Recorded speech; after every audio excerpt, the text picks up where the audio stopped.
Hi friends, இன்றைக்கி முட்டை வேக வச்சு மசாலா அரைச்சி ஊற்றி குழம்பு தான் வைக்க போகிறோம். அந்த குழம்பு எப்படி வைக்கிறதுன்னு வீடியோ போட்டிருக்கேன். அந்த வீடியோவை பார்த்துட்டு வாங்க.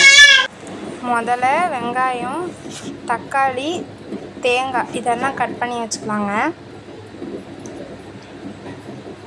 கட் பண்ணி வச்சுட்டு முட்டையை வேக வச்சுக்கலாம். நான் இன்றைக்கி 5 முட்டை வேக வச்சுருக்கேன். உங்களுக்கு எத்தனை முட்டை வேணுமோ வேக வச்சுக்கோங்க. அப்புறம் எண்ணெய் சட்டி வச்சு அதில் எண்ணெய் ஊற்றி வெங்காயத்தை போட்டுருங்க. வெங்காயத்தை போட்டு தேங்காய், தக்காளி எல்லாத்தையும் போட்டு நல்லா வதக்கி எடுத்துக்கோங்க. நல்லா வதங்கணும்.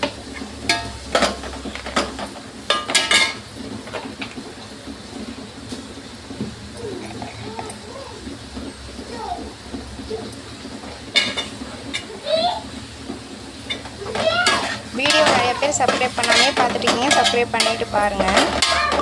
சின்ன வயசில் வீட்டில் சிக்கன் குழம்பு இல்லாதப்போ இந்த முட்டை குழம்பு தான் எங்கள் அம்மா எங்களுக்கு செஞ்சு தருவாங்க. சாப்பிட்டு பாருங்கள், சூப்பராக இருக்கும். நல்லா வதங்கிறதுக்கு அப்புறம் எல்லாத்தையும் மிக்ஸி ஜாருக்கு மாற்றிட்டு மறுபடியும் அந்த எண்ணெய் சட்டியிலேயே கூட எண்ணெய் ஊற்றிக்கோங்க. எண்ணெய் ஊற்றிட்டு சோம்பு போட்டுக்கோங்க.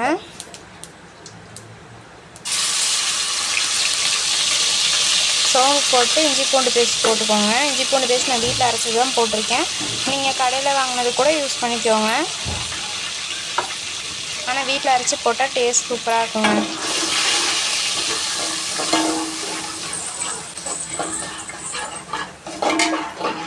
இஞ்சி பூண்டு பேஸ்ட் நல்லா வதங்குற அளவுக்கு வதக்கி விட்டுக்கோங்க.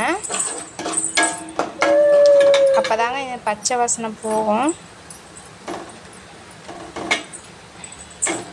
அப்புறம் வேக வச்சுருந்தா முட்டையை சேர்த்துக்கோங்க. அப்புறம் வேக வச்சுருக்கோம்லங்க, அந்த முட்டையை எடுத்து போட்டுக்கோங்க. நீங்கள் ரெண்டாக இது பண்ணி கூட போடலாங்க, கட் பண்ணி. நல்லா இஞ்சி பூண்டு பேஸ்ட்லேயே வதக்கி விடுங்க. அது முட்டை நல்லா கொஞ்சம் மையாக இதாகட்டும். அதுக்கப்புறம் மிக்ஸி ஜாரில் நம்ம வதக்கி வச்சுருந்தோம்லங்க, அந்த எல்லாத்தையும் சேர்த்து ஒரு பேஸ்ட்டாட்டம் அரைச்சி எடுத்துக்கோங்க.